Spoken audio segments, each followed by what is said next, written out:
আসসালামু আলাইকুম। গত কয়েকদিন যাবৎ সজীব মামা আমাকে বলতেছিলেন যে ঘাসের জমিতে বড় বড় কিছু ভল্লার চাক হয়েছে। এই চাকগুলি যদি অতি দ্রুত কাটা না যায় তাহলে এখান থেকে ঘাস কেটে আনাটা সম্ভব না। খামারের অন্যান্য কাজের ব্যস্ততায় আমার সময় হয়ে ওঠে না এই চাকগুলি এখান থেকে ভেঙে দেওয়ার অথবা এখান থেকে নিয়ে আসার, যে কারণে এখান থেকে ঘাস কাটাটা আমাদের আপাতত বন্ধ রয়েছে। কিন্তু ঘাসগুলির একটু বয়স হয়ে গিয়েছে। এই অবস্থায় যদি এই ঘাসগুলিকে আমরা এখান থেকে কেটে না নিয়ে যাই তাহলে এই ঘাসগুলি আস্তে আস্তে আরো নষ্ট হবে এবং জায়গায় জায়গায় ছড়িয়ে যাবে। ছড়াবে কিভাবে সেটা আমি আপনাদেরকে একটু বলি। সেটা হচ্ছে যে ঘাসগুলি যখন পড়ে যায়, যেহেতু এখন বৃষ্টির সিজন, ঘাসগুলি মাটিতে পড়ে যাওয়ার ফলে এই ঘাসের যে কাটিংগুলি থাকে এই কাটিংগুলি থেকে আবারও কুড়ি গজায় এবং ওই কুড়িগুলি মাটির মধ্যে একেবারে শিকড় গেড়ে দেয়, যে কারণে এই ঘাসগুলিকে পরবর্তীতে কাটা যায় না এবং ওই ডালপালাগুলি চারদিক দিয়ে ছড়িয়ে যায়। হয়তো দেখতে পেয়েছেন যে কত বড় বড় ভল্লার চাকগুলি এখানে রয়েছে। এই চাকগুলি যদি এখান থেকে ভাঙা না যায় তাহলে এখান থেকে ঘাস কাটাটা একটা অসম্ভব ব্যাপার। এর কারণ হচ্ছে এখানে কোনো মতে একটু ডালপালা নাড়া লাগলেই এগুলি সব একসাথে উড়ে এসে কামড়ানো শুরু করবে এবং এগুলির কামড়ে এত বেশি পরিমাণে ব্যথা, এটা যারা খেয়েছে তারা খুব ভালো করেই জানে। আরেকটা বিষয় এখানে ইম্পর্টেন্ট, সেটা হচ্ছে যে সজীব মামা এই চাকগুলি কখনো ভাঙেন না এবং আমাদের অন্য কেউ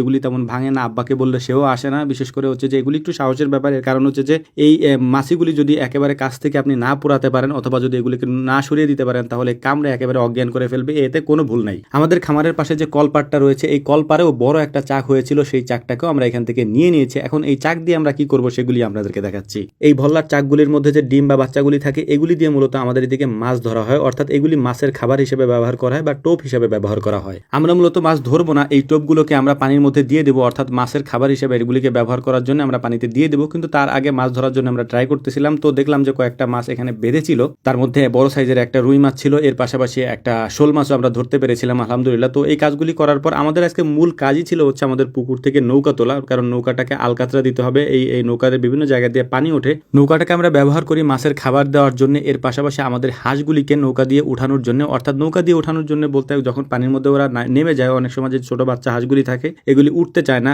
এই কারণে হচ্ছে যে অনেক সময় আমাদের এই পানির মধ্যে নেমে তারপর হাঁসগুলিকে ওঠানো হয় না। এই কারণে মূলত আমরা নৌকাটা ব্যবহার করে থাকি। পুকুরের মধ্যে কয়েকটা পাইপ এরকম ফেলা আছে, এগুলিকে আমরা চুইঙ্গা বলি বা চুইঙ্গা হিসেবে ব্যবহার করে থাকি। এগুলির মধ্যে প্রত্যেকবারই আমরা যখন তুলি কিছু না কিছু শিং মাছ আমরা পেয়ে থাকি। তো এবারও সেটার ব্যত্যয় ঘটেনি। আমরা এবারও এটাকে উঠানোর সময় খুব সতর্কতার সাথে উঠাচ্ছিলাম, কারণ এটার মধ্যে যে শিং মাছগুলি যায় এই শিং মাছগুলির সাইজ মাশাআল্লাহ অনেক বড় বড় হয়। গত কয়েকদিনে টানা বৃষ্টি হয়েছে, এই বৃষ্টির কারণে পুকুরের পানি অনেক বেড়ে গিয়েছে, যে কারণে পুকুরে চারপাশে যে নেটটা আমরা দিয়েছিলাম ওই নেটটা উঠানোর জন্য আমরা নেমেছিলাম। তাই ভাবলাম যে জাল দিয়ে কয়েকটা মাছ ধরা যায় কিনা। তবে এই মুহূর্তে মাছ ধরাটা একটু কঠিন। এর কারণ হচ্ছে পুকুরে যেহেতু পানিতে ভরে গিয়েছে তাই মাছের জন্য অনেক বেশি জায়গা হয়ে গিয়েছে। আগে যেরকম জাল ফেললেই আমরা মাছ পেতাম, এখন জাল ফেললে অনেক কষ্ট হয় আমাদের মাছ ধরতে এবং অনেক সময়ের প্রয়োজন হয়। তো মূল যে কাজের জন্য আমরা পানিতে নেমেছিলাম সেটা হচ্ছে আমাদের যে পুরাতন নৌকাটা আছে, মানে গত বছর যে নৌকাটা আমরা কিনেছিলাম এই নৌকাটাকে আমরা উপরে উঠে রাখবো, কয়েকদিন শুকাতে দিব রোদ্রে। তারপর এখান থেকে শুকিয়ে গেলে এই নৌকাটাকে আমরা আলকাতরা দিব এবং আলকাতরা দিয়ে যাতে করে আলকাতরা দেওয়া হয় হচ্ছে মূলত যাতে এই নৌকার মধ্যে পানি না ঢোকে।